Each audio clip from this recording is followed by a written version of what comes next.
আমাদের বাড়িতে না রেগুলার হাফ কেজি করে দুধ নেওয়া হয়, কিন্তু 2 দিন ধরে দুধ না খাওয়ার কারণে হাফ কেজি দুধ 1 কেজি জমা হয়ে গিয়েছিল। তারপর যখন সেটাকে জাল করা হয়, হঠাৎ করে দেখি দুধটা ফেটে যায়। কী আর করা যায়, দুধ ফেটে গেলে ছানা তো সবসময় খায় আমাদের বাড়ির কেউ না কেউ। আমি আবার এইসব দুধের জিনিস পছন্দ করি না, না তো ছানা খাই, না তো মিষ্টি টিষ্টি এইসব জিনিস খাই, আমাকে একদমই ভালো লাগে না। তো ভাবলাম আজকে ছানা না খেয়ে কিছু রেসিপি করা যাক এটা দিয়ে। তো কখনো কখনো আমি পনির বানাই, আবার কখনো আমি সন্দেশ বানাই, আবার মিষ্টি বানাই। তারপর বেশি দেরি না করে ছানাটা আমি আগে সুন্দর করে ছেঁকে নিলাম।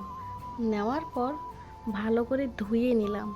ধুয়ে নেওয়ার পর একটা পাতিলের মধ্যে নিয়ে আমি গ্লাসের গোড়াটা দিয়ে ভালো করে একদম পিষে মুথে নিলাম, যেন গোটা গোটা কোনো প্রকারের দানা না হয়ে থাকে। প্রায় 2 থেকে 3 মিনিট আমি ভালো করে আগে ওটাকে মুথে নিলাম।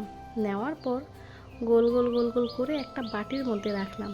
তারপর গ্যাসের উপর চিনি এবং জল আর একটা দালচিনি আর 2-3টে সাদা এলাচ দিয়ে দিলাম।